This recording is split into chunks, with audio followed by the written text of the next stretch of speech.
The Master's Mysteries. Tales of Magical Mastery. Episode 30. Three fierce wolves formed a fan shape, surrounding Liao Fengyi and Old Dao in the middle, their eyes glowing green, staring at them menacingly. Old Dao, be extra careful. This creature is extremely agile and cunning. Don't worry about me, you. I'm afraid I can't protect you. Just go ahead and do it. Liao Fengyi, gripping his treasured sword, wasn't afraid, but it's hard to fight four hands with two. He was afraid that he might not be able to protect Old Dao if he lost his focus. Just when Liao Fengyi was anxious, he suddenly heard Ahu squeaking from behind. When he turned around, he saw Ahu pointing at a crack at the base of the cliff, making gestures. It was clear what it meant. There was a place to hide. At this moment, the three fierce wolves had lost their patience, growling and charging at them. Old Dao, you go hide first. This is a dead end.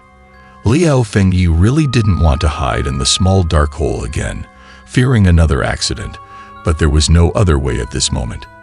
He could only let Old Dao squeeze into the mountain crevice first and confront the danger outside. Rest assured, I won't let these creatures get in. The crevice in the mountain was not deep, but it was a good temporary shelter. Liao Fengyi, with no worries, stood in front of the crevice with his treasured sword. Where would these three fierce wolves give Liao Fengyi a chance to catch his breath? As soon as Liao Fengyi's words fell, the leading wolf leaped into the air. But with the experience of dealing with the previous monster wolf, Liao Fengyi quickly pulled off his outer garment and started to swing it. With the movement of this outer garment, the monster wolf's vision was blocked and it lunged straight at Liao Fengyi. As the outer garment swished in front of them, the monster wolf was now less than 2 feet from Liao Fengyi. But what awaited the monster wolf was death.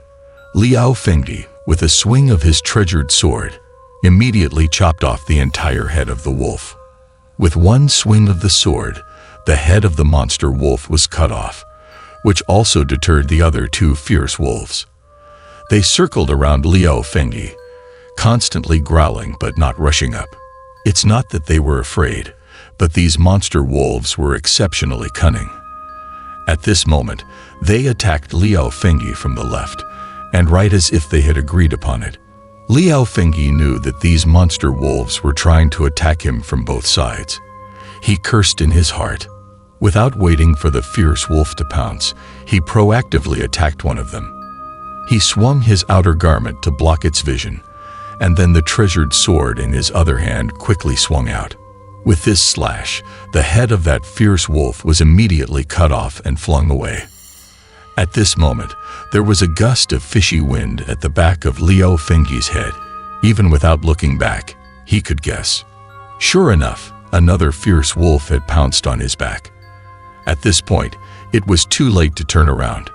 In a moment of urgency, Liao Fengyi smartly lowered his body to let the pouncing wolf pass him. Then he swung his outer garment up, covering the fierce wolf's sight. After throwing off the outer garment, a sharp treasured sword swung down immediately with a gust of wind. The force of this sword was full. It was directly slashed at the face of the fierce wolf, only to hear a crisp sound of bone and metal collision. Then the wolf's body was cleaved in half by Liao Fengyi. The last monster wolf was also killed. Liao Fengyi heaved a sigh of relief in his heart. They had finally not become the food for these wolves. But just at this moment, a sudden sense of danger came from behind him. The danger came extremely quickly. Before Liao Fengyi could react and turn his head, he was heavily hit. Kid.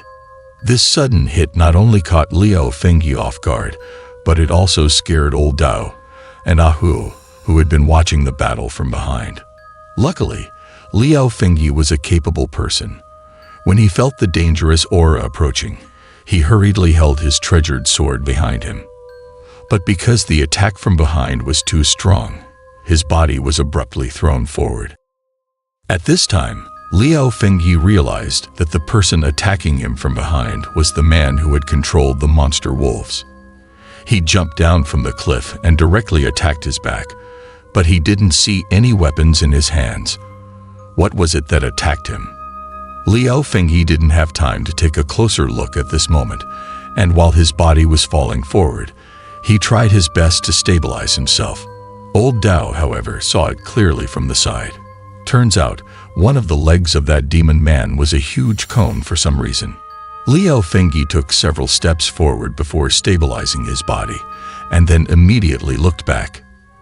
"You dare to kill my 4 brothers." This guy was probably so angry because the monster wolves he controlled were all killed. He held such hatred for Liao Fengyi that he started an ambush from the back. "I will tear you to pieces." He clearly had deep feelings with these monster wolves. His forehead veins were bulging at this time. His eyes were full of bloodshot. And then he howled at Liao Fengyi like a wolf. "Die." What Liao Fengyi didn't expect was that this guy actually had a demonic leg. With one strike, the demonic leg transformed into a huge wolf and pounced on Liao Fengyi. The monstrous wolf formed by the demonic leg had a huge mouth as tall as a person, and its speed was astonishingly fast. The changes in front of him were not only bizarre, but also terrifying. If it were an ordinary person, they would have been scared to their feet. But Liao Fengyi, full of skills, lacked only practice and combat experience. Having fought with a puppeteer before, he had some understanding of demonic limbs, so he didn't show any panic. Liao Fengyi focused on the pouncing demonic wolf, swung his outer garment, and turned it into a long rope. Then with a flick of his hand, he wrapped up the pouncing wolf's head and then quickly avoided the attack with a sidestep. Then, taking advantage of the force of the demonic wolf rushing past, his body also shot into the air. He tightly grasped the long rope formed by the outer garment in one hand, and the treasured sword in his other hand was also ready. He seized the opportunity, let go of the rope, held the sword in both hands, and slashed at the wolf-controlling demon in the air. The sturdy demonic leg was cut off at the root by the sharp treasured sword. After the demonic leg was cut off, the body of the wolf-controlling demon lost balance. He instantly lost his combat power and fell to the ground. "I will not let you go, unless you kill me." However, this demon was very temperamental, and even at this time, he was still full of harsh words. It seemed that he was not afraid of life or death. "Kill you? I'm not interested." Liao Fengyi walked up to him with his treasured sword. For this kind of evil person who had lost his combat ability, he really disdained to kill. "You have committed so many evil deeds, you will be punished by heaven. If you want revenge, I am always ready." Liao Fengyi turned around, picked up his coat, and coldly threw a sentence at the man. "Kid, you should have killed him. Otherwise, it will cause trouble in the future." Turning his head, he called to the old Taoist to leave. But the old Taoist thought that Liao Fengyi was raising a tiger to invite trouble. As the two were talking, they suddenly felt a violent tremor in the valley, and thought to themselves, "This is not good." The vibration came from above them, so they looked up towards the cliff. Little did they know, a man in black had been watching them from above for a long time. Seeing that they were about to leave, he made his move. This person plunged one of his pitch-black hands into the rock of the mountain wall, and immediately a huge crack burst open along his hand. The cliff was steep, and this action immediately shattered a corner of the cliff. Big and small stones fell from the cliff. At this moment, Liao Fengyi and the old Taoist were just below the cliff. How could they avoid this? Could it be that they just escaped from the wolves only to enter into another danger zone? The Master's Mysteries. Tales of Magical Mastery, Episode 32. Suddenly, a large amount of rubble came crashing down, frightening Liao Fengyi and old Dao at the bottom of the cliff. "Kid, quickly, go into the crevice."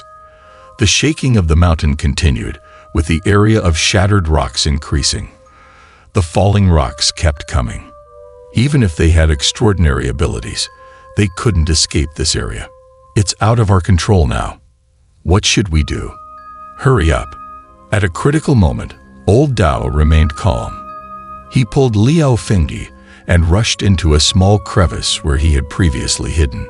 However, the one-legged control wolf demon was struck directly by a massive amount of rubble and instantly turned into a pulp.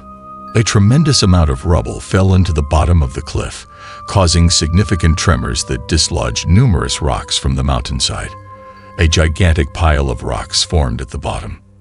The black-clad person on the cliff top, having killed one of his own useless subordinates, felt no emotion.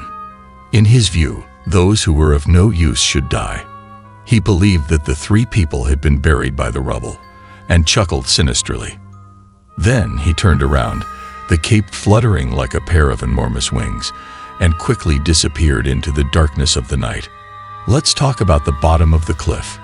Before the rubble fell, Liao Fengyi and old Dao had taken refuge in a narrow mountain crevice. However, there were too many rocks outside, completely blocking the crevice. Just as the two of them rushed into the crevice, the falling rocks began. The intense shaking and rising dust caused them great hardship, and their ears were ringing incessantly. No, it's completely blocked by too many rocks. We're trapped. Although the two of them managed to save their lives, the entrance of the cave was tightly sealed by a heavy barrage of falling rocks. Damn it. Not killed by the rocks, but buried alive. Don't be pessimistic. As long as we're alive, there's hope. Inside this crevice is a dead end, and the entrance is blocked by rocks. The two of them are like mud loaches trapped in a jar. It's hard to describe how uncomfortable it is. If they continue like this, death is inevitable. It's Ahu. Just when the two of them felt hopeless and at a loss, they suddenly heard Ahu's voice from behind. They turned around and saw Ahu squeezing out from a small crevice at the end of the mountain crevice. Judging by its actions, there seemed to be some space behind. Ahu says there's a massive space behind. It seems fortune is on our side. This made the two of them ecstatic.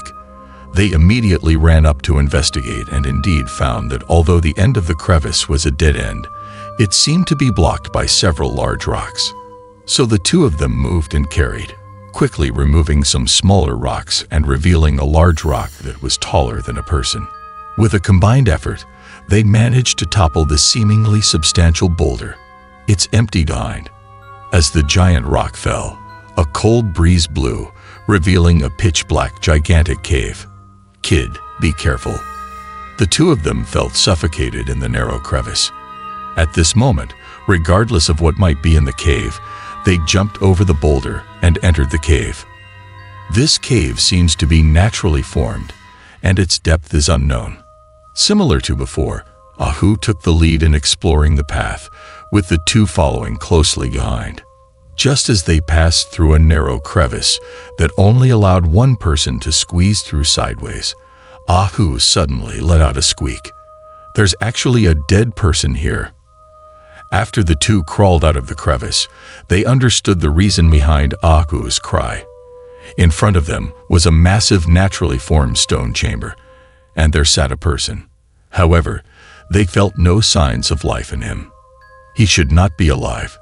Just as Liao Fengyi finished speaking, the person's body trembled, causing the accumulated dust to fall. Not good. It's a deceitful corpse. Seeing this, both of them became nervous. Liao Fengyi quickly positioned her sword in front of him, while old Dao took out the soul-summoning bell from his pocket. The two vigilantly watched the person, and suddenly, the person raised his head and burst into laughter.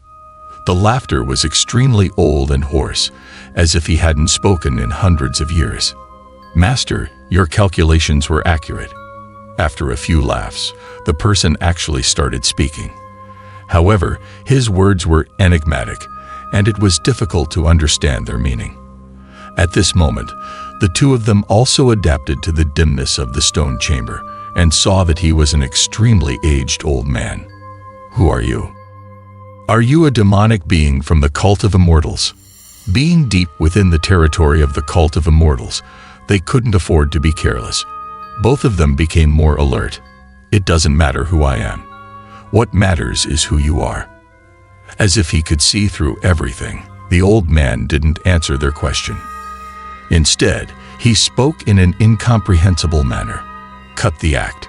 Who recognizes a raggedy old man like you?" Old Dao couldn't bear it any longer and began to curse.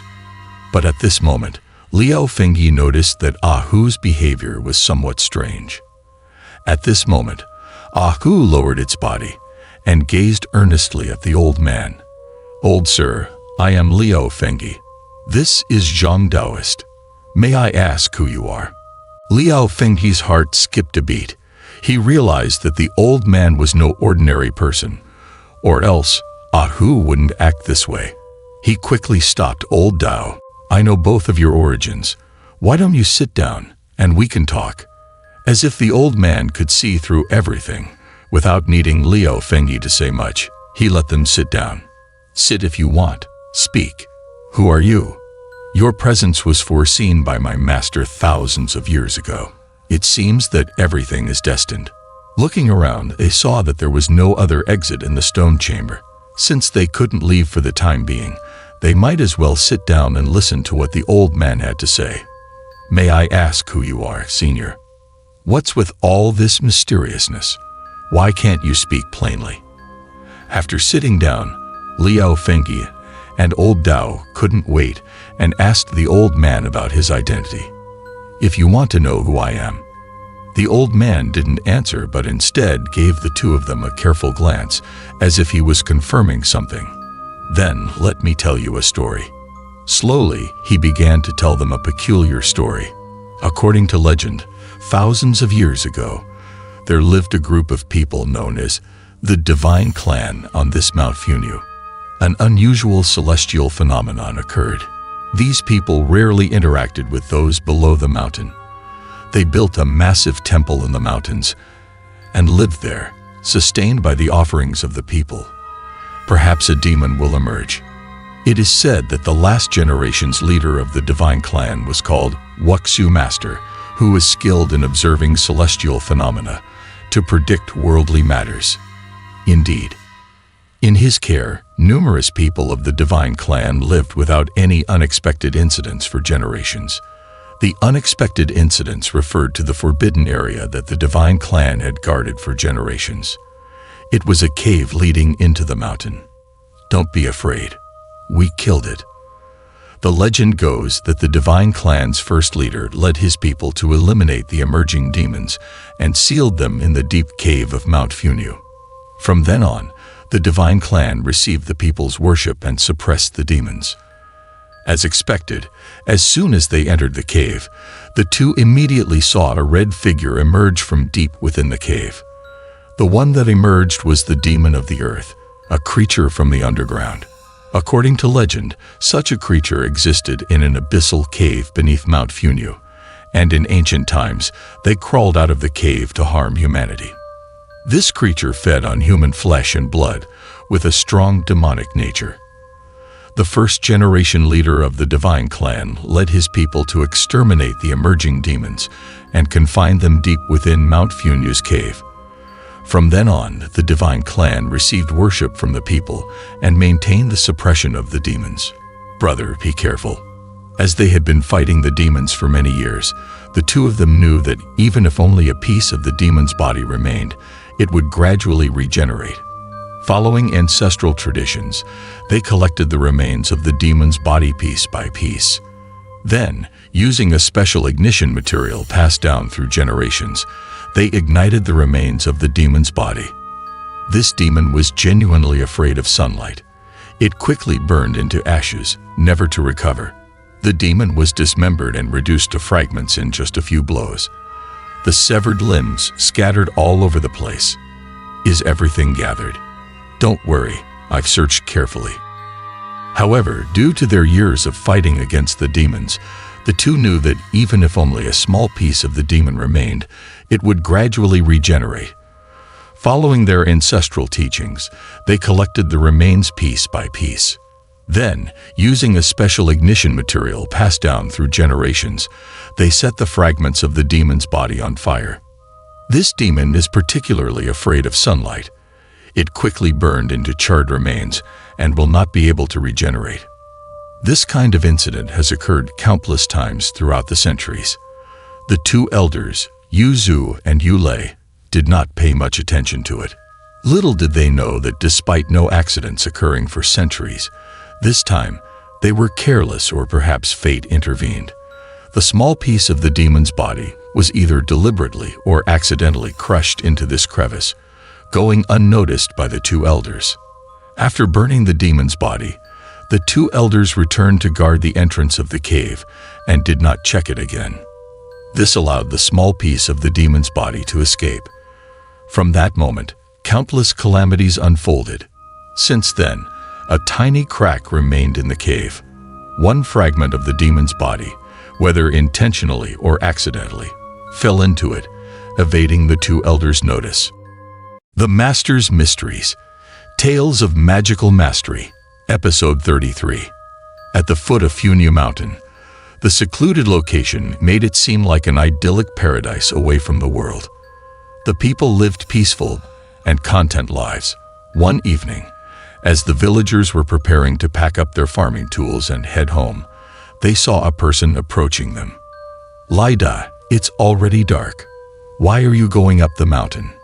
Because the village was small and everyone knew each other, the villagers greeted Lida, the woodcutter, as they usually would. However, to their surprise, Lida walked past them without a word. Why is he ignoring people? The farmer was puzzled. Lida was usually friendly and warm-hearted, so why was he acting so cold and distant today? Let's put aside the farmers and focus on Lida. He followed the mountain path all the way to the forbidden area at the top of Funia Mountain. At this moment, the two guardian deities, Yu Zhu and Yu Lei, were faithfully carrying out their duty, guarding outside the stone cave. Somebody's coming. This place had been a forbidden area guarded by the deities for thousands of years, and the villagers from the foot of the mountain would usually keep their distance. Suddenly hearing footsteps, Yu Zhu and Yu Lei felt something was amiss. "Hey, Lida, you've gone the wrong way. Isn't that Lida, the woodcutter?" As the person approached, the two guardians recognized him. Although the deities lived in the mountain temple, they were familiar with the villagers. "This guy. I'll go check it out."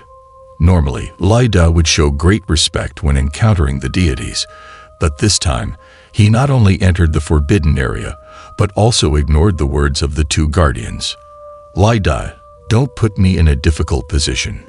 Yu Zhu, becoming somewhat impatient, tried to stop Lida from approaching. However, suddenly, he felt a cold sensation in his abdomen. It turned out that Lida had another woodcutter's knife hidden around his waist, and without hesitation, he stabbed it into Yu Zhu's abdomen. "Brother, what happened to you?" Yu Lei, who was behind Yu Zhu, saw his brother's body tremble and approached to inquire. Little did he expect that his brother's body would sway and fall to the ground. Meanwhile, the seemingly honest and straightforward Lida swiftly swung his gleaming knife, slashing his own throat. Yu Lei had no time to react, and his throat was instantly cut open. These two guardian deities had never dreamt that they would meet their end in such a manner. Lida paid no attention to their bodies as he carried the bloodied knife and walked into the stone cave.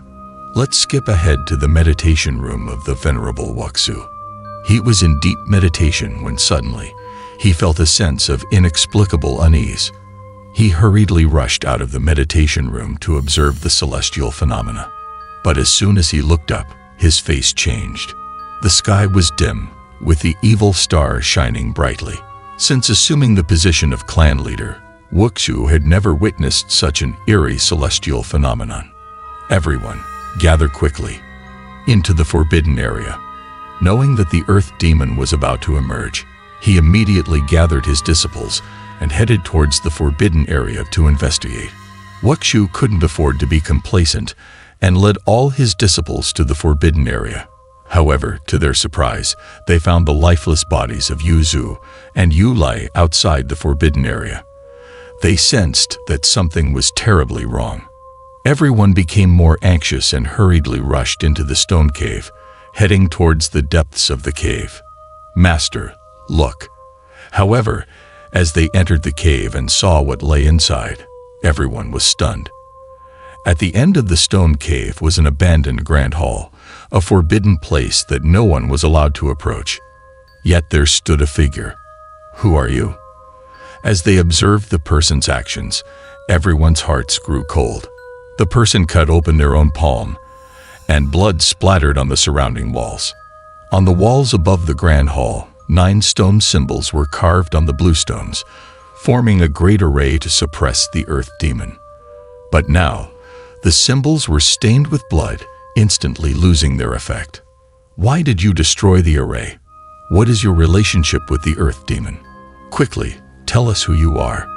This was a forbidden hall that had been guarded by the deities for thousands of years. Such a situation had never occurred before, and everyone was shocked. In the face of their inquiries, the person remained silent. After destroying the array, they grinned maliciously and plunged into the deep hole within the grand hall. What? A blood sacrifice. This frightened everyone. The deep abyss beneath was the lair of the earth demon, and the person's action was tantamount to conducting a blood sacrifice to bring forth the earth demon. Even the usually composed Wuxu was dumbfounded by the current situation. He knew better than anyone the consequences of this blood sacrifice. Silence filled the entire grand hall. Each person held their breath, as if awaiting a great catastrophe. How should they respond to this disaster? "Are you saying that the earth demon is emerging from the abyss? Wasn't it sealed away during an ancient ritual? We never expected such a terrifying creature to be down there." Liao Fengyi and old Dao were now captivated, as if listening to an ancient scripture. Is the earth demon very powerful? Didn't the deities kill many of them? At this moment, Liao Fengyi and old Dao had not yet realized the horror of the earth demon. One reason was that they had fought and injured the earth demon before, and the second reason was that the old man had mentioned that the deities had guarded and slain many earth demons for centuries. The earth demons that can come out from the abyss again are the truly ruthless ones.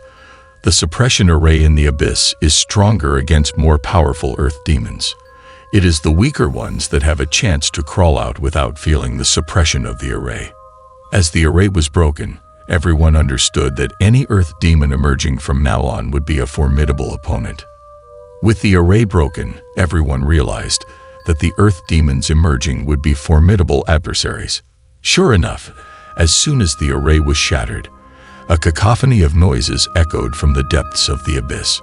It sounded like countless sharp claws scratching against the walls, sending shivers down everyone's spines. There, something's there. After a while, the bottomless abyss lit up with numerous small lights.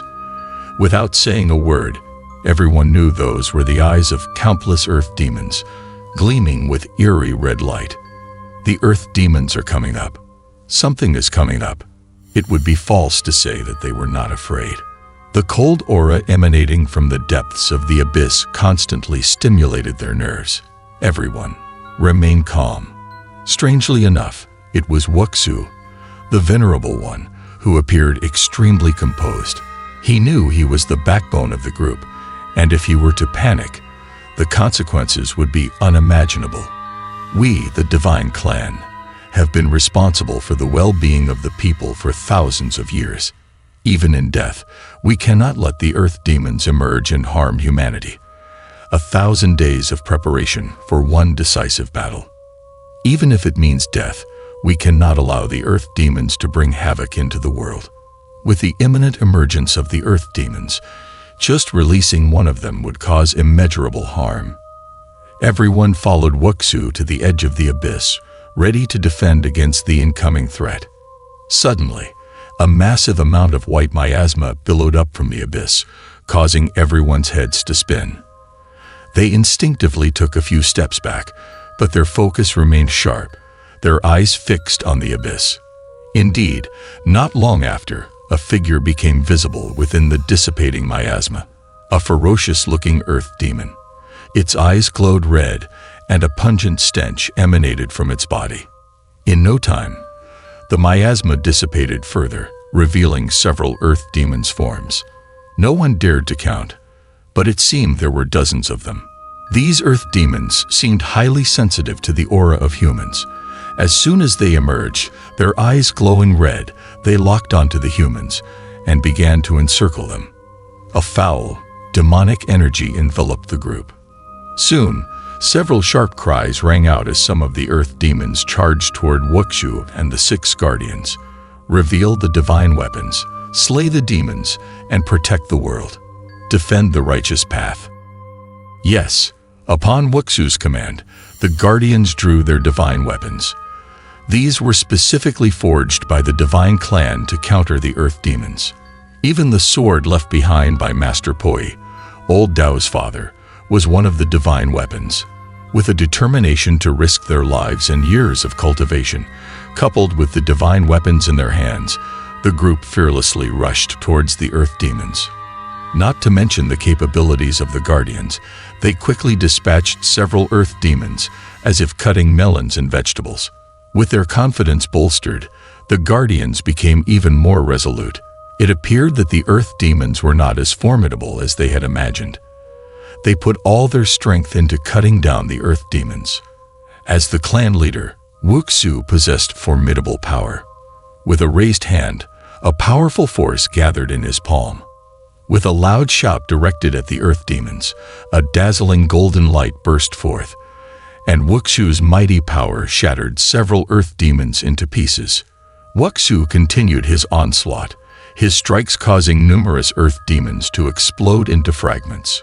The powerful attacks from the clan leader, combined with the fierce efforts of the guardians, caused limbs and body parts of the earth demons to fly in all directions. The group's blood boiled with excitement, believing that they would surely achieve a great victory in this battle. However, they soon realized their mistake. They discovered that the shattered pieces of the earth demons were gradually reassembling, intertwining, and merging back into one. Everyone's realization struck them deeply. The rule left by the ancestral divine clan was true. Each earth demon's body had to be burned to ashes with a secret medicine. Otherwise, they would regenerate. Witnessing this scene, the 6 guardians were deeply shocked.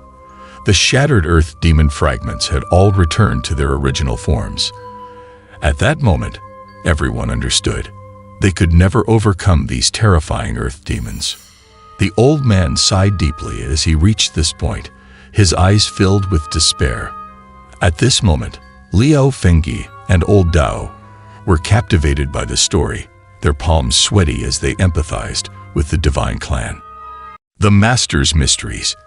Tales of Magical Mastery, Episode 34.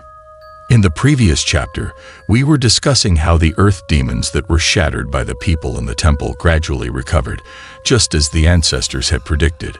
Looking at the earth demons reassembling before their eyes without any changes, the hearts of the guardians sank. At this moment, the people were exhausted from the previous battle, covered in sweat, and the sudden turn of events seemed to render the fight completely meaningless. Before the people could catch their breath, the group of earth demons charged once again. With no other choice, the people had to muster their spirits and engage in another senseless slaughter. Regardless of how desperate the guardians felt, the leader of this generation, as the most outstanding clan chief, possessed the abilities passed down by the ancestors and continued to strategize in his mind while fighting. Since ancient times, dealing with earth demons has not been a simple matter of brute force. How did they become so confused after years of peace and tranquility? Deploy the 7-star demon slaying formation. After shattering a few earth demons with a palm strike, the leader turned around and issued orders to the guardians behind him. These 6 guardians were all selected from the divine clan, having undergone rigorous training to become the protectors of the divine clan. They had been learning from the leader since childhood. Upon hearing their master's command, they immediately slashed their own palms with their divine weapons. Blood instantly flowed out, and after driving back several earth demons, they pressed their bloody palms onto the ground. The other guardians were equally decisive. Following the designated positions, they all pressed their bloody palms. However, these 6 guardians only formed the foundation of the formation. The true key to activating the grand formation was the leader himself. They witnessed him cutting open his own palm and slapping it onto the formation's core, simultaneously shouting the incantation. With a command, a dazzling radiance erupted from the 6 guardians and the leader, shooting straight towards the ceiling of the hall. Soon, a massive energy body formed above the hall, and in no time, it emitted countless rays of light, pouring down like a scorching sun. These rays of light contained an unknown energy that specifically targeted the earth demons. Soon, the struck earth demons shattered one by one, emitting wails. Not only that, the light became increasingly intense, and the earth demons shrouded in the radiance appeared as if they were being burned, turning into black charcoal. Suddenly, the enormous energy sphere above their heads burst open, enveloping the entire hall in blinding light. After the light subsided, all the earth demons lay on the ground, transformed into charcoal. In a short while, white smoke emerged from the earth demons' bodies, gradually turning into black powder. The battlefield fell into silence. At the same time, the power of the grand formation completely exhausted the strength of the 6 guardians, and one by one, they collapsed on the ground. None of them could stand up again, but this was not the place for recovery. After a brief rest, several people struggled to stand up, supporting each other, and prepared to leave the hall. However, just at that moment, a chilling scratching sound resounded. The sound was all too familiar to everyone. It still came from the depths of the abyss. It seemed that the earth demons from earlier were just the vanguard. The vanguard had already depleted the strength of the guardians, and the earth demons climbing up again remained as ferocious as ever. The piercing scratching sound grew closer, and soon, everyone saw countless red dots light up in the abyss. A sea of dark shadows moved slowly. Seeing this, the hearts of the guardians sank. They were severely exhausted, with no strength left to fight once again. Master, just when everyone didn't know what to do, they noticed that the leader, their master, had been standing by the entrance of the hall, bowing his head in silence. The earth demons are coming again. The leader was their backbone. They all knew of his abilities. Suppressing the earth demons is the eternal duty of our divine clan. However, the leader continued to phase away from them, emanating an aura different from before. We must not let this prosperous world be destroyed by our hands. Slightly tilting his body, the leader's solemn expression indicated that he had made a decisive decision. Under no circumstances should the earth demons be allowed to emerge and bring calamity to the world. Suddenly, 2 beams of golden light burst forth from his hands, gathering energy. Then, with a wave of his hands, the 2 beams of golden light exploded at the entrance of the hall. Master, immediately, everyone understood what their master intended to do. He wanted to destroy the passageway leading to the outside. Indeed, after a powerful explosion, the entire passageway was filled with rubble. But besides turning the hall into their tomb, what else could it achieve? There were still numerous cracks within the mountain. Activate the Heavenly Guardian Demon Sealing Formation. Upon hearing their master's next words, the guardians immediately understood. The Heavenly Guardian Demon Sealing Formation was the Divine Clan's last resort, never used in 1,000 years, as it required sacrificing the life of the formation's activator.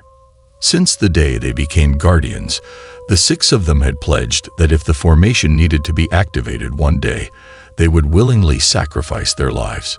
Although there was no way out now, it also ignited everyone's fighting spirit and passion. The straightforward response from the group pleased the leader. At least, at this final moment for the Divine Clan, no one backed down. With the leader's command, the 6 guardians rushed into several passages within the hall. The Heavenly Guardian Demon Sealing Formation was arranged according to the positions of the 7 stars. Although they never thought they would use it one day, they had practiced it countless times in their lives. In no time, they were ready in their respective positions. A series of incantations were recited by the leader from the formation's core, and the 6 guardians, one after another, anchored their souls onto their designated positions. Chen Ki. As the formation activated, several electric lights suddenly emerged from the Mount Funyu mountain range, converging within the mountain. Then, a dazzling golden light erupted, and a massive light column plunged straight into the bottomless abyss. After the golden light, countless fragments of rocks gathered over the abyss, forming a massive stone platform. The leader sat on the platform, becoming the eye of the heavenly guardian demon ceiling formation. At this moment, it was late at night, and the entire Mount Funyu mountain range was silent, with only agile birds, animals, and insects sensing the subtle movements. Humans were oblivious to it. Suddenly, the entire mountain range began to shake, but the tremors were not intense. Apart from the alert forest creatures, humans felt nothing. No one knew that beneath the mountain, a grand formation permanently suppressed the earth demons within the abyss, and gradually the existence of the divine clan disappeared. With the departure of the leader and the 6 guardians, hundreds of years passed. Those divine beings gradually integrated into human life, and no one remembered the divine clan anymore. It turned out that there was such a great battle 1,000 years ago. It was too thrilling. At this point, Liao Fengyi and Old Dao were dumbfounded. This legendary story, seemingly like a fairy tale, would have been unbelievable had they not witnessed some things themselves in recent days. Thank you, seniors, for protecting the well-being of the world. I deeply admire it. Liao Fengyi and Old Dao understood that the elderly man before them was one of the guardians who defended the formation that year. They couldn't help but feel respect for him. But if you guardians were protecting the formation, how did the earth demons manage to emerge again? However, it was already 1,000 years later, with the Bai Qian sect rampant and even remnants of the earth demons appearing. What was the reason behind it? Alas, the master had already foreseen this calamity 1,000 years ago. The old man sighed deeply, saying that all of this was fate. The master, the leader, had long foreseen the calamity that would occur 1,000 years later. All of this starts with the corpse of an earth demon. Then, he proceeded to tell them the past and present of the Bai Qian sect. The Master's Mysteries. Tales of Magical Mastery. Episode 35. Using the words of the old man in the cave, let's talk about the origins of the immortal and demon cult. But first, we need to start with the story of the long-haired monk. Speaking of the long-haired monk, he was not a practitioner of cultivation. He was merely a wanted criminal who participated in a rebellion in his early years and assumed this appearance to evade capture. He could have lived a carefree life, but little did he know that upon arriving in the Funyu mountain area, where Taoism thrived, he would face days of starvation and hardship. Exhausted and hungry, the monk planned to rest briefly and then leave Funyu mountain. However, just as he was about to do so, the ground beneath his feet suddenly gave way. The soil slope halfway up the mountain unexpectedly collapsed, dragging the unfortunate monk into a massive pit. Trapped in this catastrophe, the monk had no escape. In an instant, he plummeted downward along with rocks and mud. The collapsed pit was surprisingly deep, spanning several dozen meters. Anyone who fell in would have no chance of survival. The monk was no exception. He fell heavily to the bottom of the pit, breaking bones and suffering fatal injuries. His brain matter splattered on the ground, and he met an instant demise. Yet, the fat monk's fresh blood trickled through the small grooves at the pit's bottom, eventually reaching a pitch-black, withered hand. As it turns out, during the great battle between the divine race and the earth demons, one earth demon managed to escape the palace, but was exposed to the scorching sun outside. Eventually, it perished in the depths of this mountain's cave. Although the earth demon's body had withered for thousands of years, it hadn't completely died. Upon coming into contact with fresh blood, it miraculously rejuvenated, like a withered tree encountering rain, and its bloodline started flowing again. Absorbing an unknown amount of blood, the earth demon gradually recovered, and its eyes once again glowed red. The earth demon greedily absorbed the flowing blood until it reached the corpse of the fat monk. Aware that its body was nearing its end and wouldn't last much longer, the earth demon had a new idea upon seeing the fat monk's corpse. Unknown to all, within the cave of Funia Mountain, a demonic cult that would claim the lives of thousands began to take root. 3 days later, the fat monk, who was thought to be dead, reappeared on the mountain path of Funia Mountain. This time, however, he was dragging along a peculiar headless corpse. After walking for a while, he discovered a massive tree cave formed by a giant dead tree on the mountainside, which pleased him greatly. From then on, the fat monk began his cultivation inside this tree cave. After a little over a month, inexplicably, the ancient dead tree gradually regained a hint of vitality, becoming the subject of local legends.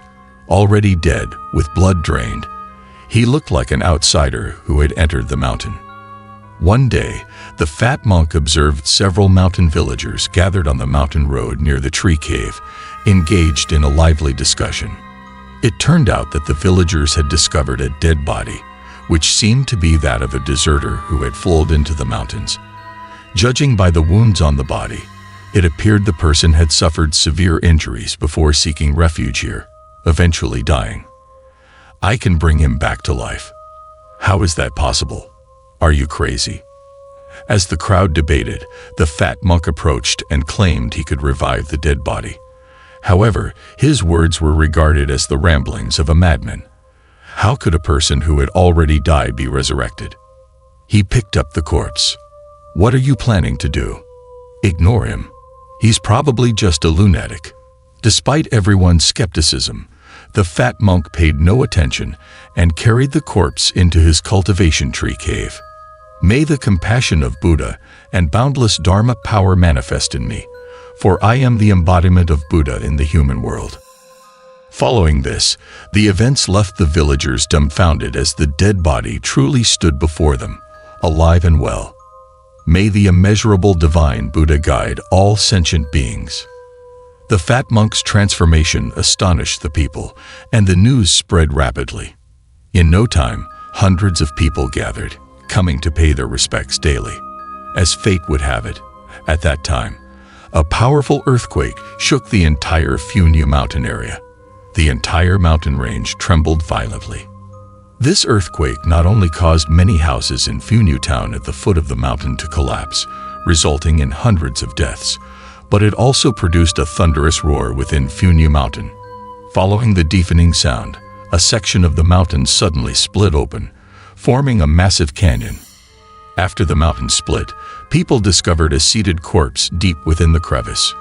Observing the corpse's attire, it appeared to be that of an ancient figure who had been dead for thousands of years.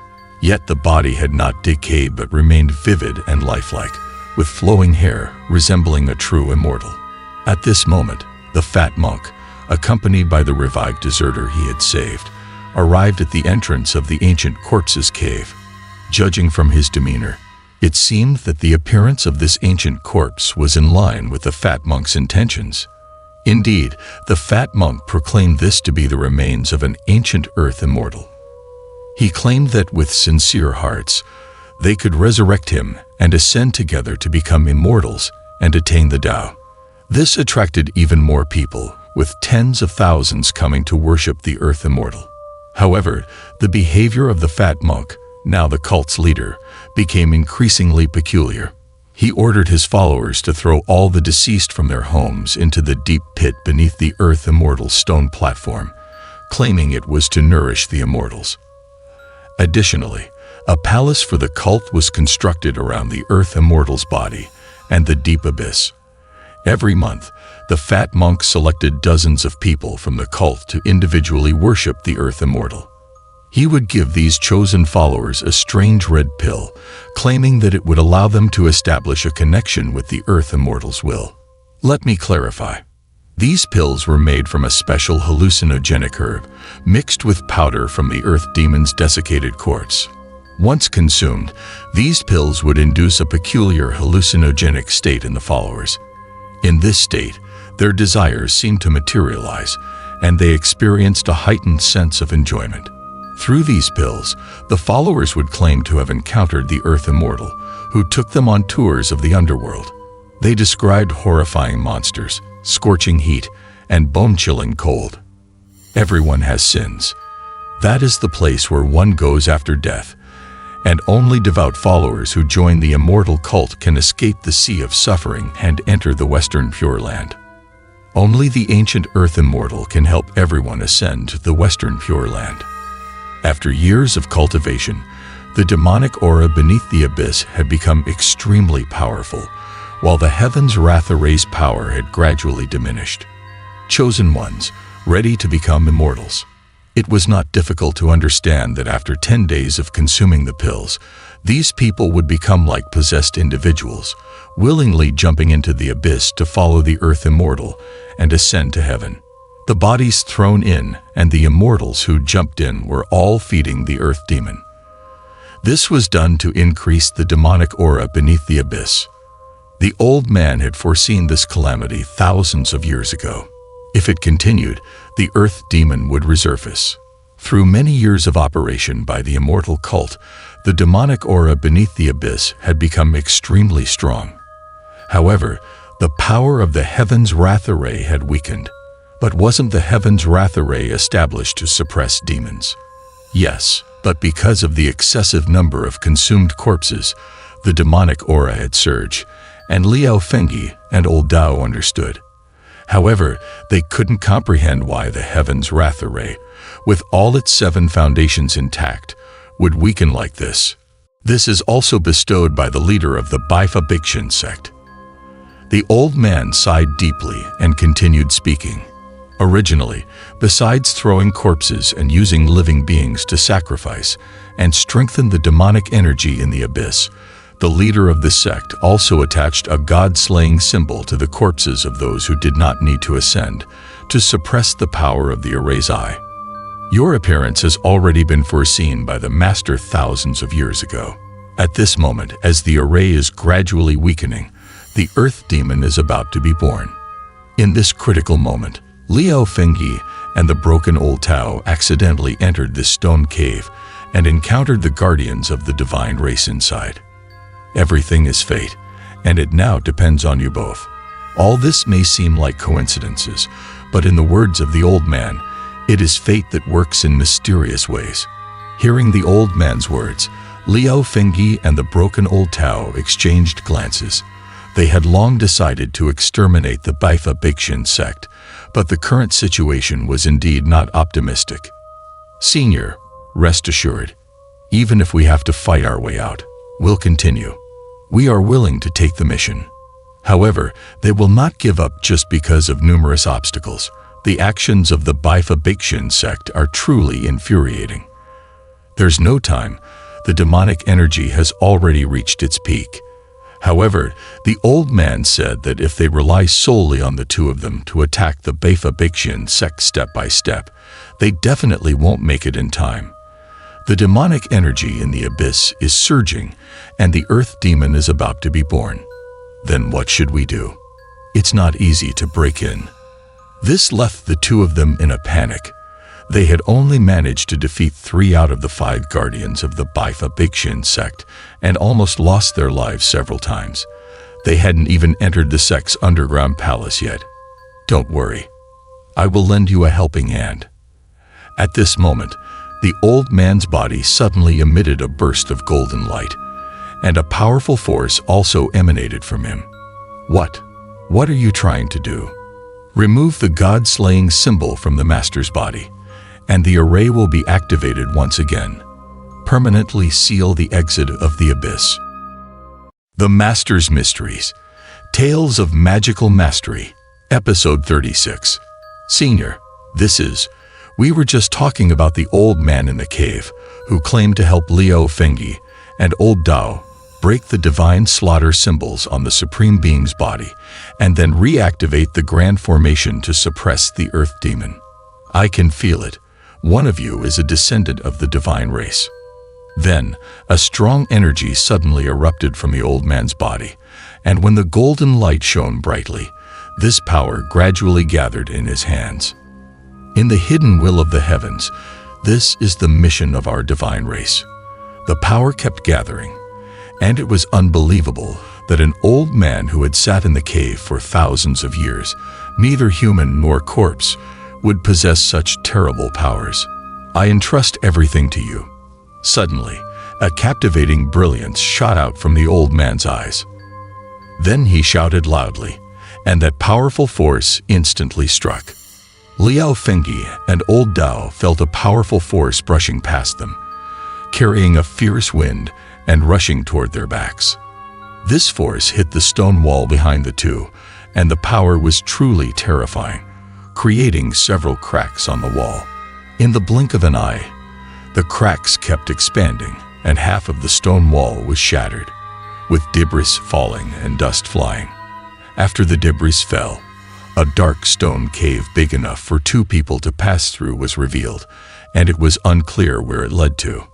Just as the two looked at the stone cave and didn't understand the old man's intentions, the voice of the old man sounded again from behind.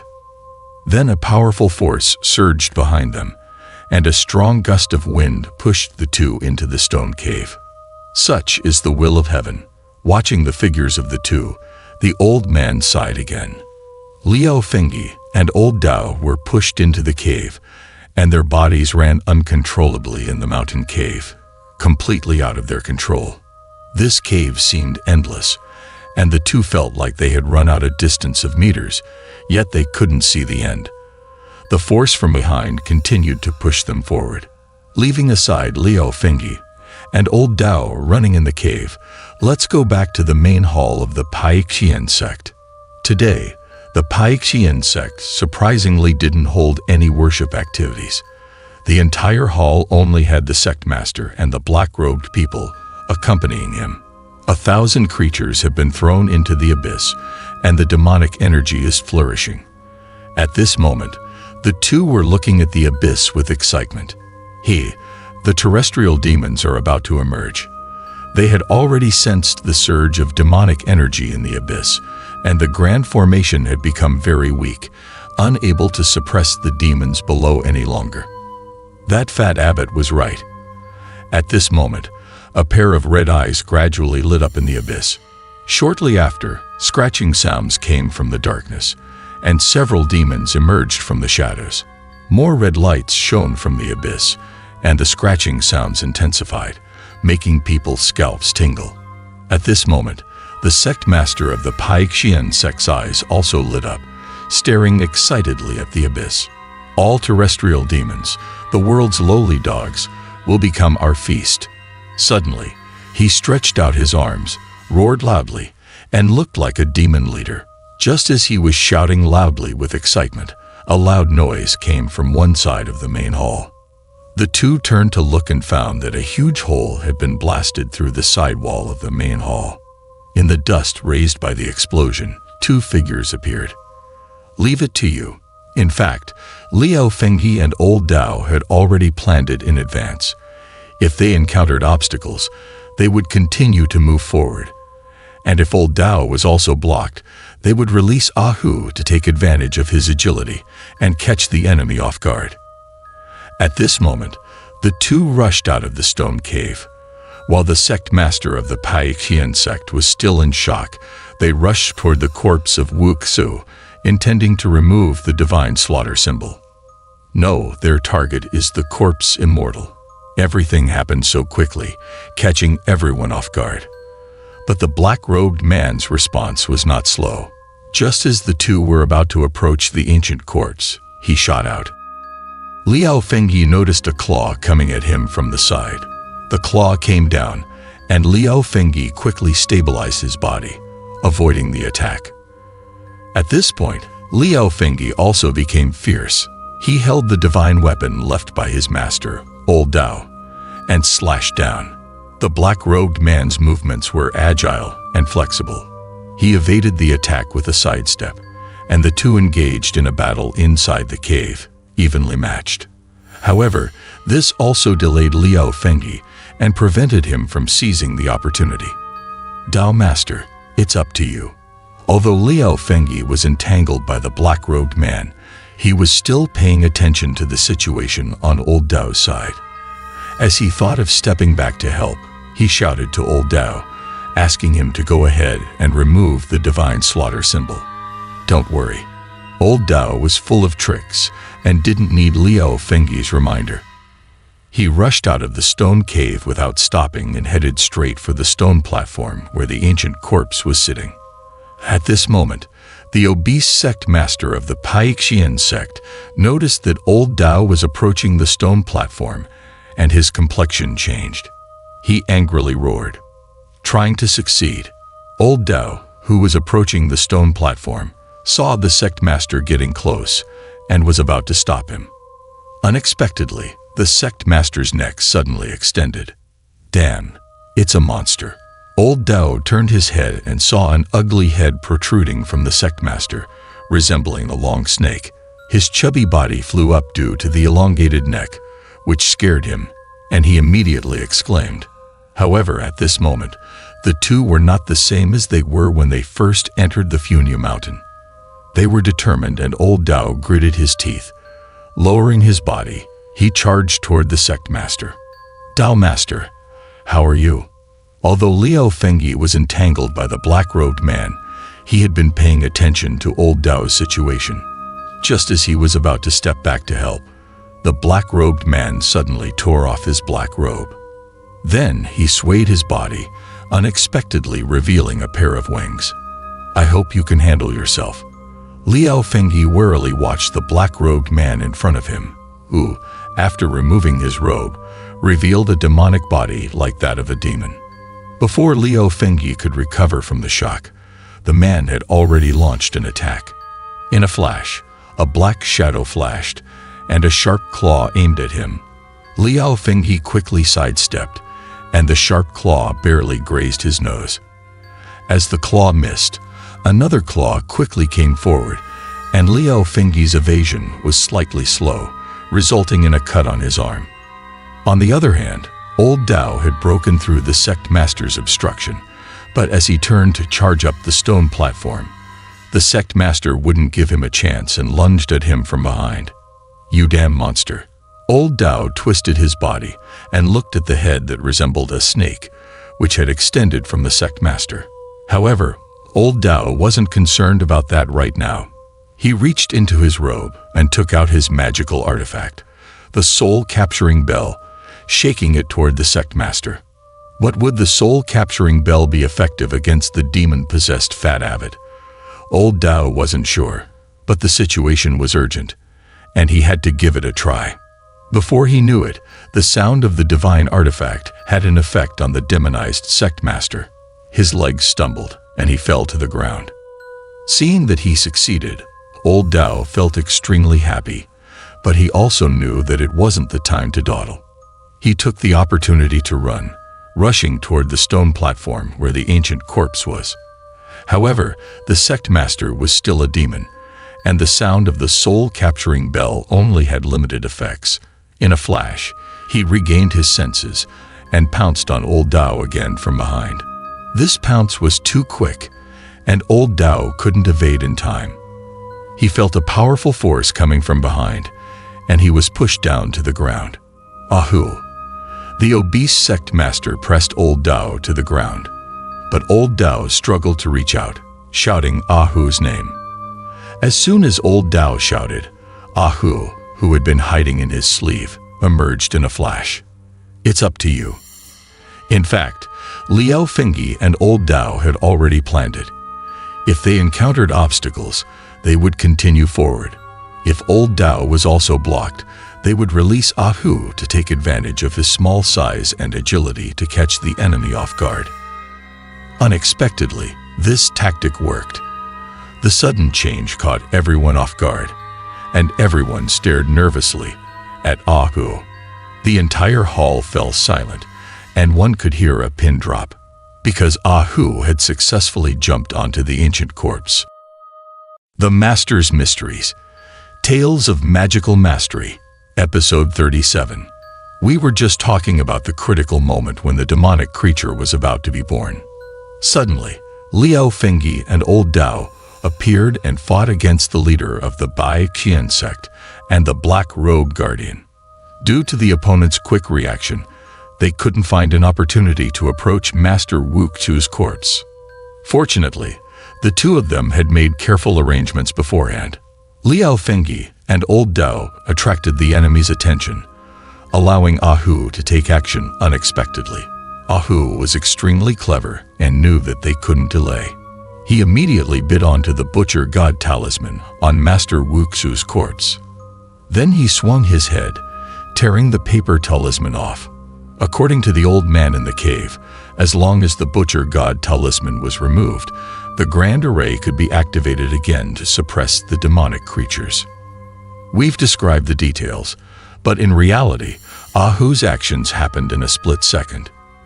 In the blink of an eye, he tore off the talisman and dropped it on the ground. In an instant, it seemed like time stood still in the hall. Everyone was stunned. "You're seeking death." The first one to react was the leader of the Bai Qian sect. He roared, and a black shadow flew out. He wanted to snatch back the Butcher God Talisman and stick it back on. However, just as the leader flew towards it, he abruptly stopped in midair. In a panic, the leader turned his head and found that Old Dao had firmly grabbed one of his legs. With fury reaching his forehead, the leader of the Bai Qian sect suddenly turned around and struck out with a palm accompanied by a gust of wind. Old Dao's martial arts were only average, and he couldn't dodge in time. He was fiercely struck in the chest by the leader of the Bai Qian sect. The 5 guardians under the leader were all top experts. Not to mention the strength of the leader's palm, a loud bang was heard as Old Dao was sent flying 7 to 8 meters away. His body crashed heavily into the stone wall of the hall, and with a miserable cry, Old Dao passed out. "Master Dao, are you okay? Master Dao." Liao Fengyi, who had been fighting the Black Robe Guardian, abandoned the confrontation and hurried over to hold Old Dao. Old Dao was bleeding from his nose and mouth, struggling to breathe, and it seemed like he was on the verge of death. "You damn bastards. I'll fight you to the end." Liao Fengyi and Old Dao had gone through life and death together during this period, and their bond was unusually deep. Seeing Old Dao in such a critical condition, Liao Fengyi's eyes turned red. Just as he was about to rush forward and fight to the death, he looked up and saw a change in the hall. Suddenly, a large amount of demonic energy gushed out from the abyss.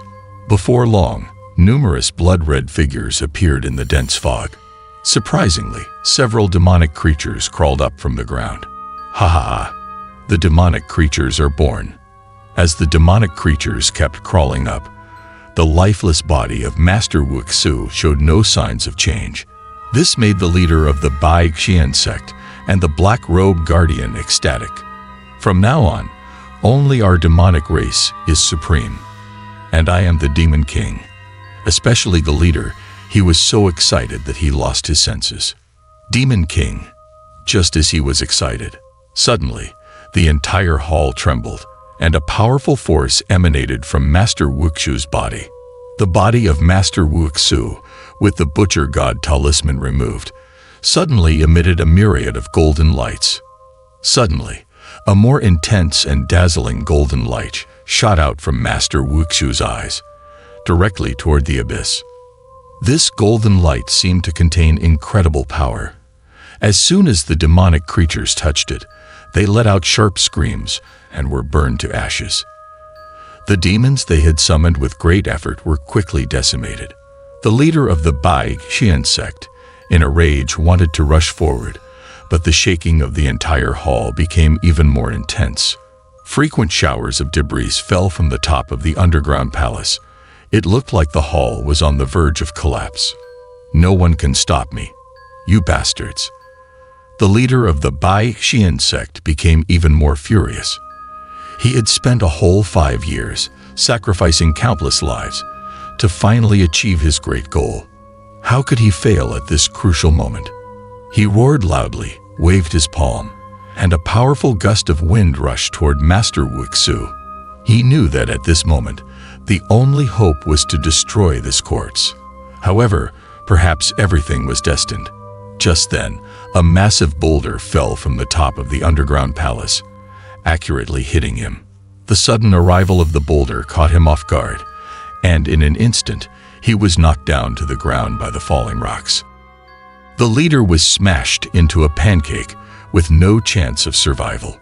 The remaining few people were also in dire straits, as more and more rocks were falling, and it seemed they would be buried alive.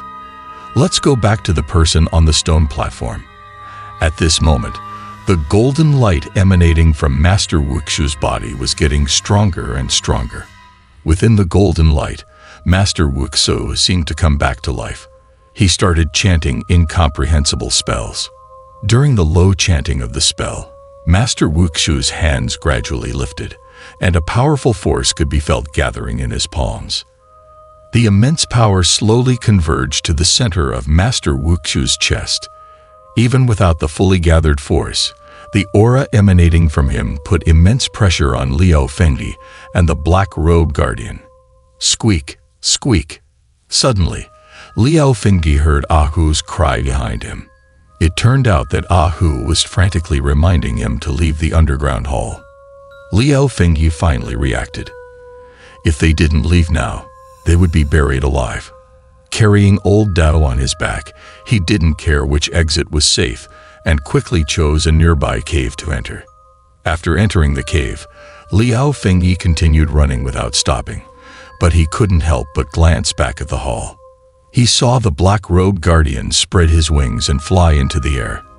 However, his eyes were fixed on the lifeless body of the leader of the Bai Xian sect. He didn't hurry to escape. By this time, the energy gathered on Master Wuxu's body had reached its peak. With a loud roar, a tremendous force burst out. A massive beam of light shot out from Master Wuxu's corpse, shrouding the entire underground palace. The hall trembled as stones flew everywhere. Liao Fengyi didn't dare to look any longer. Rocks were falling continuously behind them, and one of the caves they passed through had been completely blocked. In the underground palace, under the impact of that tremendous force, the whole place collapsed. Soon, the falling rocks filled the hall, but could these debris successfully fill the bottomless abyss? Speaking of the entire Funyu mountain range, it was a continuous series of mountains. But at this moment, the entire mountain range suddenly trembled, and the tallest peak of the mountain, Shenyu Peak, trembled violently. Then, a massive beam of light shot out from inside the mountain, covering the entire Shenyu Peak. Suddenly, the peak of Shenyu Peak sank down. The mountain shook, and a deafening roar echoed throughout the Funyu mountain range. In a short time, the once towering Shenyu Peak became a huge depression. However, this crater was only a dozen meters deep, and it seemed to have filled the abyss of the demonic creatures. After a while, everything returned to calm, and the towering Shenyu Peak had disappeared, as if it had never existed. The people of Funyu Town felt the earth tremble, and before they could react, they found that the towering mountain had disappeared. However, no one knew what had happened. Since then, the glorious Bai Xian sect also vanished. People couldn't figure out what happened, but soon news spread of Bai Xian sect's atrocities, making the people of Funyu Town shudder in fear.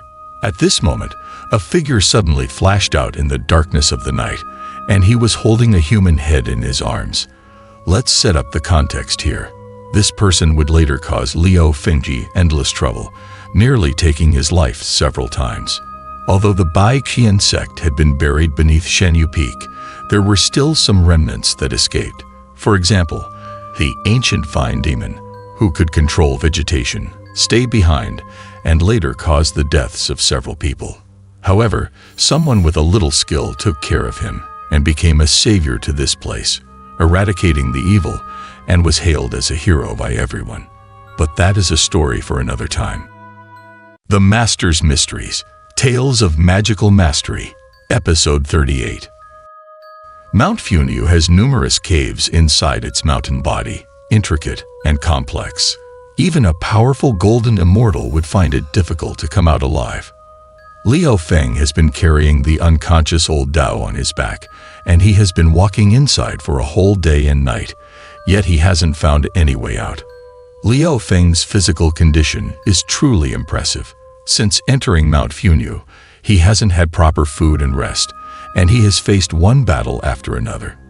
However, he is still a mortal flesh and blood, and now he has reached his limit. Every step he takes, his body is in excruciating pain. Squeak, squeak. Just when Liu Feng is on the verge of collapse, his vision turning dark, he suddenly sees Hu running out from the cave. Liu Feng and Hu understand each other's thoughts.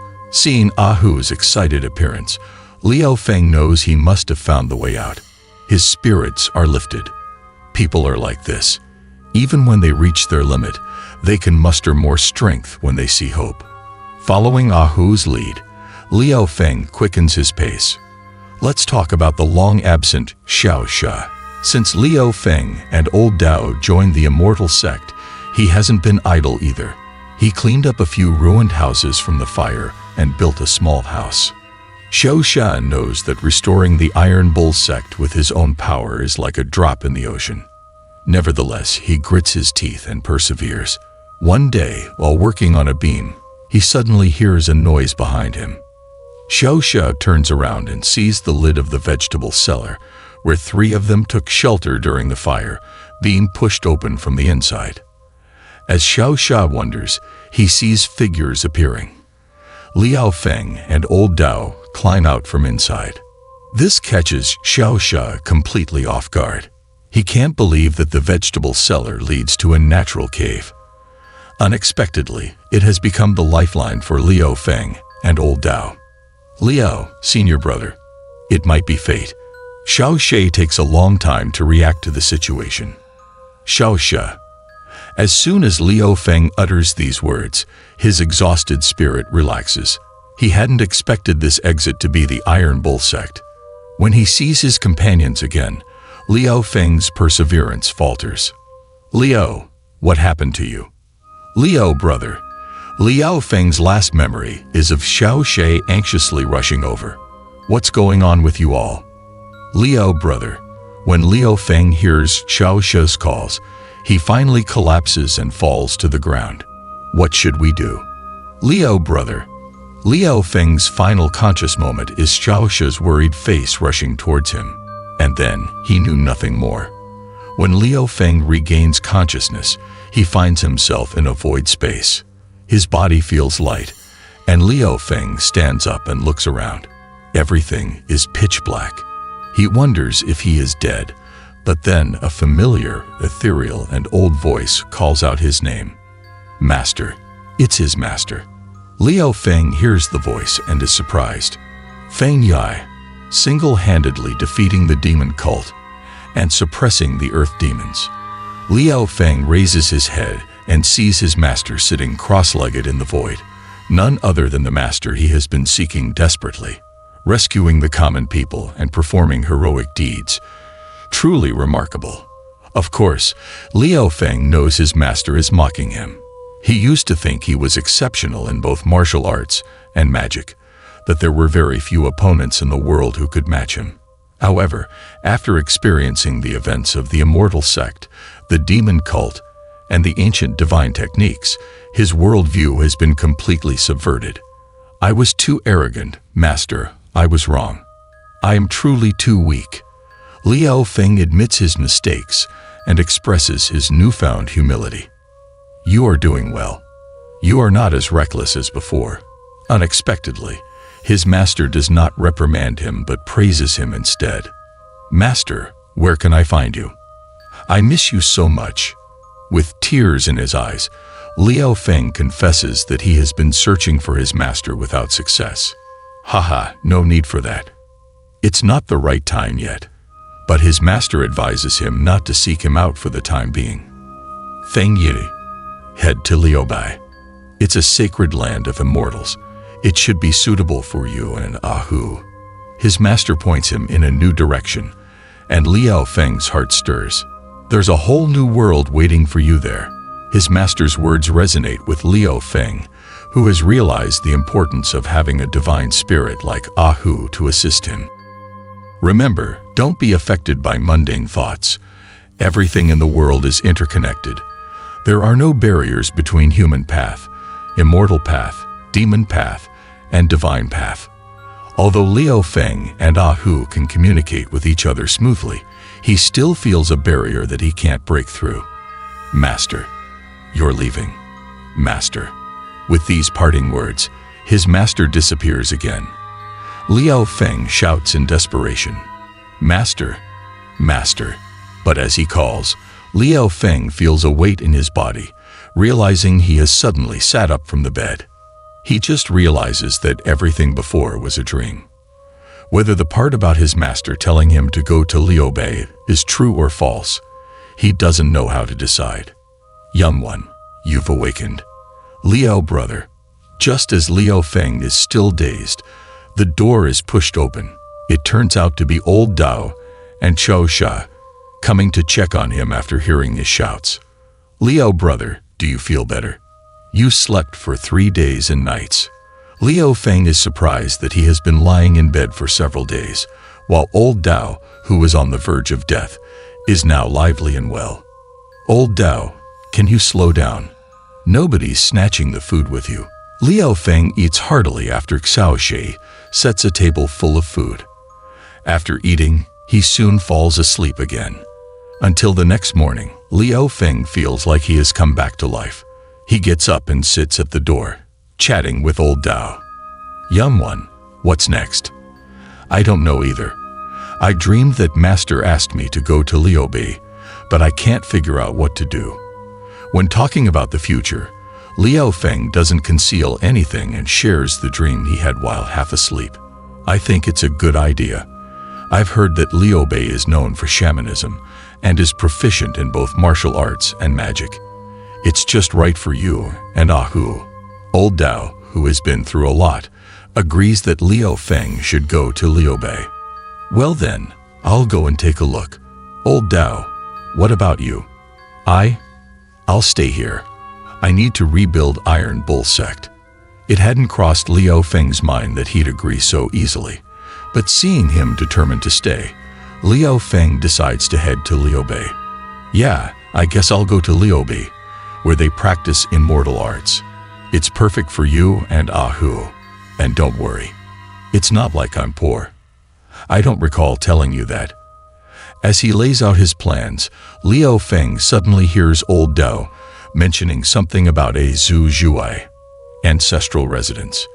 Zhu Zhuai, are you a big landlord? When did I tell you I was poor? Liu Feng realizes that old Dao has some grand plans and wonders if he's talking about money. All right, but I can't afford to support you. Keep in mind, you're paying for groceries from now on. I'll keep a record for you. Listening to their bickering, Ahu realizes that Liu Feng is too naive and has fallen into old Dao's trap. By the way, my ancestral residence should be enough to build 80% to 90% of it, and I'll figure out the rest. Just as Liu Feng thinks it's finally sorted out, old Dao suddenly brings up the topic of an ancestral residence again.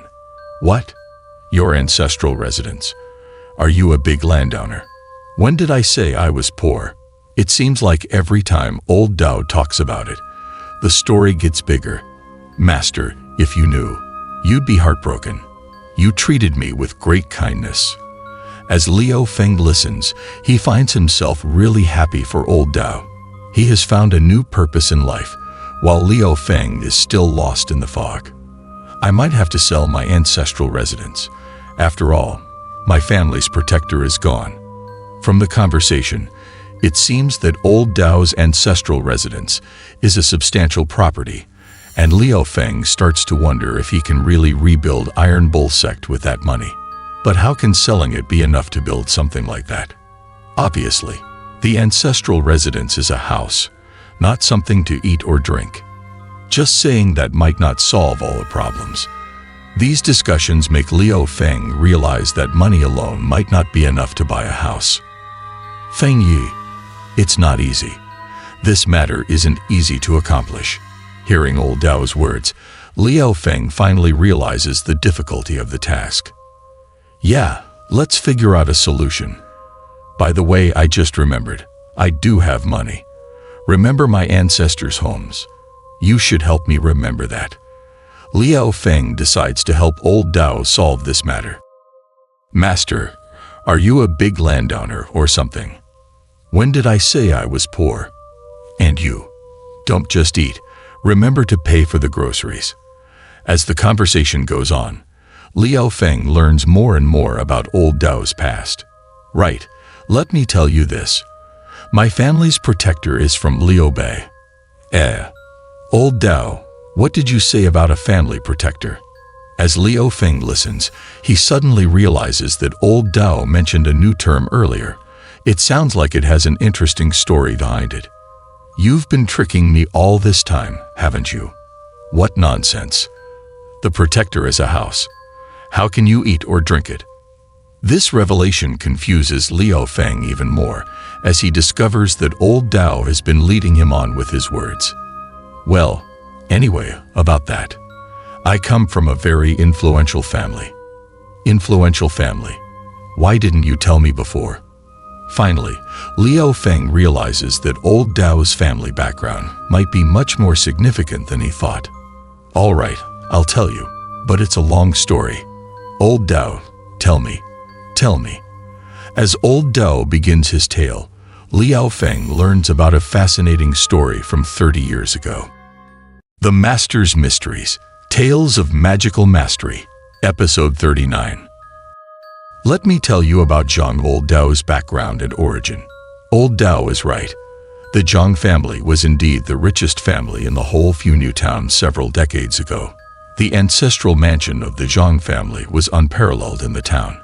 With such a family fortune, old Dao could have done nothing and just lazed around, enjoying life for generations without running out of money. However, he didn't do that. Old Dao was an expert in indulging in food, drink, and entertainment. Even worse, he eventually fell into the vice of gambling. As the saying goes, continuous gambling brings endless loss. Once he fell into this pit, there was no way out. After squandering the family fortune, he even went so far as to sell land and properties, and eventually, he even lost the ancestral mansion to someone else. Win and lose, it's all part of the game. Well done. Next round. Everyone. If you don't have money, get out of my way. The local big gamblers knew the tricks of the trade, and they wouldn't let anyone get away with taking advantage. One day, old Dao lost 3 rounds in a row and was left with nothing. He was thrown out of the gambling table. Still borrowing. Zhang Yum Master, do you think I'm a saint? Old Dao couldn't stop gambling when his addiction was at its peak. He went to the back room of the gambling den and looked for another table. Another 5 taels. 5 titles will be enough. Your land on the West Mountain is not worth that much anymore. At that moment, as old Dao was desperately begging, the curtain at the door was lifted, and someone walked in. As soon as old Dao heard the voice, he was terrified. What? You dare to deceive me? Tell me the truth, or I'll break all your limbs. The man lost all patience and gave old Dao a severe beating. Stripped naked, old Dao was dragged out into a small alley behind the gambling den. The sight was pitiful. Ah! Give me 100 taels of silver, or I'll break all your limbs. Everyone in town owes us. Damn it. After being beaten up, old Dao was covered in injuries and collapsed naked in the small alley behind the gambling den. His situation couldn't be worse. At that moment, an old Daoist with a youthful appearance and a celestial aura passed by the small alley. He happened to see old Dao. Tianfu, what's wrong with you? Nonsense. Old Dao was still using his secular name, Zhang Tianfu, back then. He turned around to see the old Daoist, whom he recognized. The Daoist was a good friend of his father when he was still alive, and they used to study Daoist teachings together. You're so long-winded. Tianfu, come with me to the mountain. Back then, the Taoist always claimed to have a profound connection with the Tao and repeatedly asked old Tao's father to take him as a disciple and bring him to the mountain to study Tao. Old Tao's father was truly tempted. You can give up on that idea. But he firmly refused. Why should he be destined to be a Taoist and follow this insufferable old Taoist? He hadn't had enough of his carefree life yet. Having been scolded by the old Taoist with no face and no manners, old Tao was left feeling agitated inside. He shook his head and left. It seemed like his brain had frozen, making him smarter. Old Tao suddenly remembered that his father had secretly placed a wooden box in the brick wall of the backyard when he was still alive and had specifically instructed him. Thinking of this, old Tao became excited. When his father was alive and the family was flourishing, whatever his father had hidden must be a valuable treasure. He was very familiar with this mansion. After entering through the back door used for coal transportation, he looked around to ensure there was no one, and then he felt along the stone wall for a while. And sure enough, he made a discovery. Old Tao suppressed his excited emotions, looked around cautiously, and then gently lifted the inconspicuous stone brick. A square object wrapped in red cloth was hidden in the brick cavity. That was exactly what father had concealed during his lifetime. This large mansion had already been lost to someone else. Old Tao was trespassing on private property, and if caught, the consequences would be unclear. So he didn't dare delay and immediately ran away while holding the item. With a heart full of anxiety, he walked around in circles and returned to the alley where he was previously beaten. There, he carefully opened the wooden box. However, to his disappointment, there was no gold or silver inside. Instead, there was a piece of paper and a letter. Old Tao furrowed his brow as he unfolded the paper and looked by the moonlight. His heart suddenly jumped with excitement. The paper turned out to be a property deed, and after a careful examination, he realized that it was for a large mansion located on the southern hill of the town. It was surprising to find out that this mansion also belonged to his family. Seeing this, old Tao's heart warmed up. He knew well about that large estate, which was very grand. If he were to sell it, it would definitely be worth several tens of thousands of taels of silver. The next morning, after enduring hunger, old Tao took the purple sandwood box to the pawn shop and exchanged it for a dozen or so taels of silver. He used the money to buy new clothes and treated himself to a hearty breakfast. Finally, he felt alive and well again. With a full stomach and restored energy, old Tao made his way to the southern hill of the town, following the instructions in the property deed, and arrived at the mansion. The estate covered several acres and was grand, almost on par with an imperial city. Old Tao couldn't help but marvel at its splendor. "Hey, are you going to the Zhang family mansion? That place is deserted." Just as he was about to go in and investigate, intending to find a trustworthy pawnbroker to assess the value for selling, someone stopped him. "You can't go in." "What do you mean?" "It's my family's mansion. Why can't I go in?" Upon hearing the person's tone, old Tao was furious. It seemed that the person didn't recognize his identity and dared to block his way. "Are you the young master of the Zhang family? Mr. Zhang is a good person and has always taken care of us." Upon hearing old Tao revealing his identity, the person became respectful. Old Tao's father had a high reputation, and everyone respected him. However, the person still seemed hesitant while facing old Tao. "But your family's, the mansion, is haunted." "What?" "Old man, don't spread rumors." As the person stuttered while explaining the reason for stopping him, old Tao's brows furrowed. "It's true. In this area, I've also seen it once. Many people have seen it." Seeing that old Tao was unconvinced, the person started talking about the rumors surrounding the mansion. The story goes that this area of Zhang family's mansion, once built, was comparable to an imperial city. However, after the mansion was completed, old Tao's father didn't come to live there and even left no caretakers. Under such circumstances, it inevitably attracted the attention of some unsavory characters. Really, no one lives there. Such a waste. Yeah, such a shame. Though they knew there might not be any gold or silver inside, the furniture and decorations in the mansion were of high value. If they could steal a few items, they would definitely fetch a good price. It's convenient for us to act now. The two local ruffians made up their minds and decided to sneak into the mansion one night. But as they were about to enter the main hall, one of them suddenly heard some strange noises coming from the courtyard. Out of instinct, the person turned around and saw a peculiar dark figure quickly darting across the corner gate. Due to its speed, they couldn't make out what it was. "What are you looking at? Hurry up and come in." The other ruffian was impatient and thought his companion might be seeing things, so he urged him to continue. Both of them refrained from lighting any candles and stealthily entered the hall. Surprisingly, despite being unoccupied for a long time, the room was still very clean, without dust or any foul smell. Everything was neat and tidy. But when they looked towards the center, they were both stunned. In the middle of the room was a shrine, but instead of a Buddha statue or spirit tablet, there was a powerful stroke of the Chinese character meaning God. At this point, the two ruffians didn't care about the strangeness anymore. Their focus was on the candlesticks and incense burners glinting with silver. These items would be worth quite a bit of money. They were overjoyed and began stuffing them into a cloth bag. "Ha! Something's not right.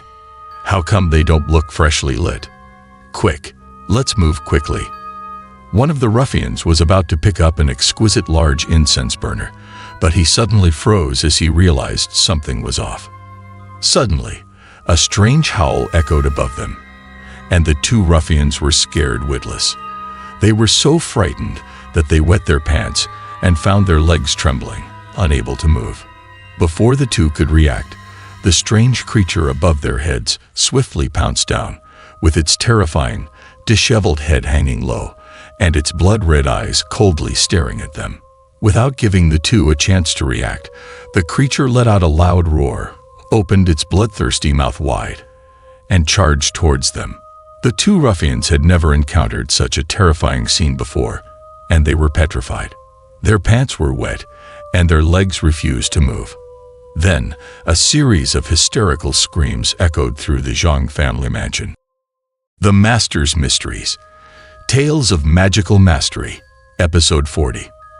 We were just talking about how old Dao came to find his grand mansion, intending to sell it and exchange it for silver. However, he was unexpectedly stopped by an old farmer who claimed that the mansion was haunted by spirits. "Humph, I don't believe you guys at all. You must be trying to take advantage of me." The old man's story was so vivid and detailed, but old Dao doesn't believe a word of it.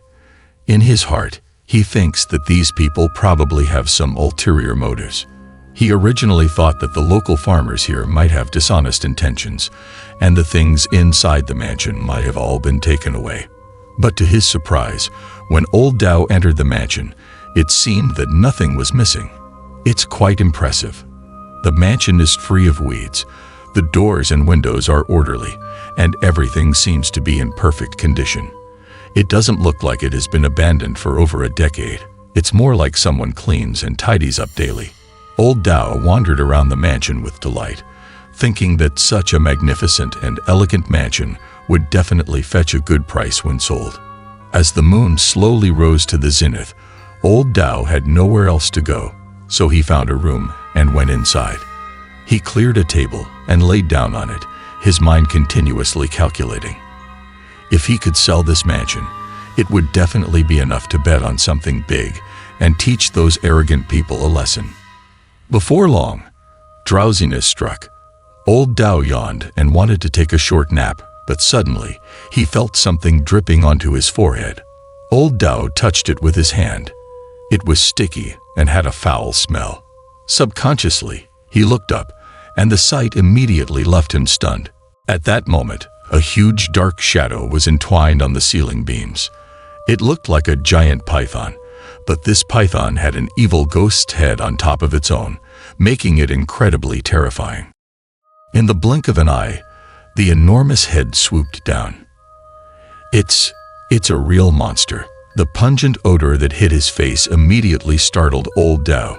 He reacted swiftly and frightened, let out a scream, quickly flipping off the table. "Don't come any closer." The creature, with a ghost's head on a snake's body, wiggled its tail and chased after Old Dao, who ran out of the room in a panic. "Oh my goodness, there's a monster." Old Dao was so terrified that he couldn't think straight, running for his life without any consideration. The monster pursued behind, making threatening noises. Suddenly, its expression changed, as if it had discovered something. "Hey!" With a sudden leap, the creature passed right over Old Dao. It turned out it didn't want to chase him.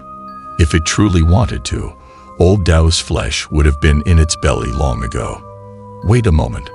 Are you a monster?" The creature rushed to Old Dao's front, stopping him, and then its ghostly face came right in front of him, almost scaring Old Dao's soul away. "Don't be afraid. This should be much better now. Wait a moment." Apparently realizing that its appearance frightened Old Dao, the huge snake wiggled its head a couple of times, transforming the ghost's head back into a snake's head. "Are you a descendant of the Zhang family?" The creature asked slowly, not daring to rush. It slowly approached Old Dao and said something strange. "A snake can actually speak." Old Dao felt somewhat less scared now, but he was still dumbfounded. This enormous python speaking was just as eerie and horrifying as the monster. Hey, don't be afraid." The large python tried to comfort Old Dao, but how could it be that simple? Old Dao's eyes rolled back, and he fainted on the spot. What a nuisance! The snake seemed to be in a hurry. It turned around and swam towards the well in the backyard. After a while, it came back carrying a bucket of water, seemingly wanting to splash Old Dao to wake him up. "Monster. There's a monster." However, the snake didn't expect that Old Dao had only pretended to faint earlier, and by now, he had already run out of the mansion. "Help. There's a monster." As for Old Dao, he was running forward as if his life depended on it.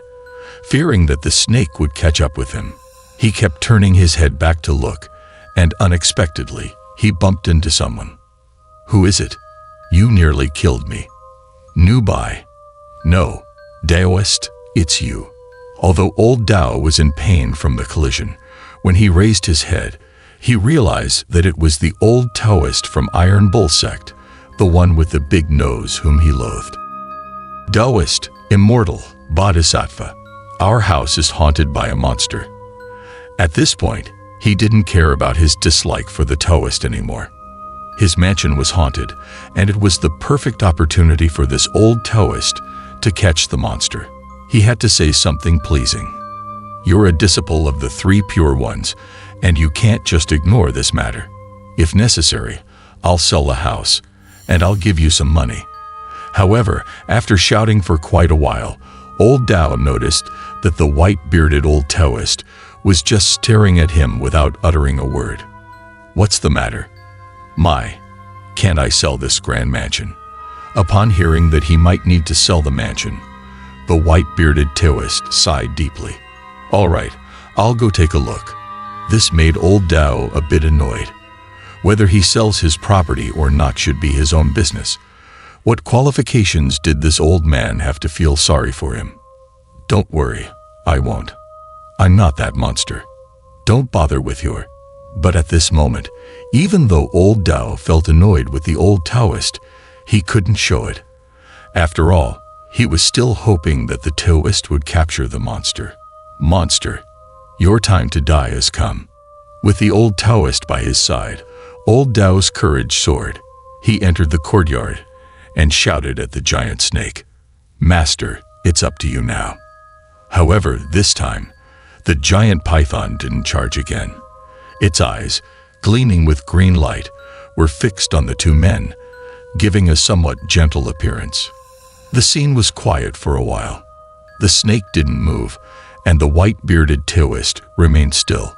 Then the python slowly put down the wooden bucket, but its eyes still stared fixedly at old Dao. "What are you looking at? Can't you see that your end is near?" The intense gaze made old Dao feel uneasy, and he couldn't hold back any longer. He pointed at the python and started scolding it. At this moment, the white-bearded Taoist finally moved. With his hands behind his back, he walked towards the giant snake. "Monster, I'm telling you, this Taoist is the reincarnation of Patriarch Bodhidharma." Seeing the Taoist's confident appearance, old Dao started bragging, not caring whether it was about Taoism or Buddhism. He just wanted to impress the others. However, after old Dao blabbered for a while, he noticed that something was off between the white-bearded Taoist and the giant snake. There was no sign of a battle between man and snake. Their eye contact wasn't fierce. There was even a hint of gentleness. "Friend, how have these years been treating you?" What happened next surprised old Dao even more. The white-bearded Taoist actually started chatting with the giant snake, patting its head. "Not bad. I've been practicing diligently here. You've worked hard too." This scene seemed like a reunion, leaving old Dao full of question marks and cold sweat. "You are working together. You? How could you?" Seeing this, old Dao finally understood. The white-bearded Taoist and the giant snake were in cahoots. "You must be plotting to take over my property." No need to say anything. It was evident that the white-bearded Taoist and the monster conspired together, planning to use the monster's rumors to seize his large mansion. "Chanfu, you're thinking too much. No need to be afraid." Hearing old Dao's words, the white-bearded Taoist smiled and explained, "He's not a monster. He's the guardian deity of your Zhang family." The white-bearded Taoist and old Dao's father were good friends, and he had taken care of him. He hadn't done anything harmful to him.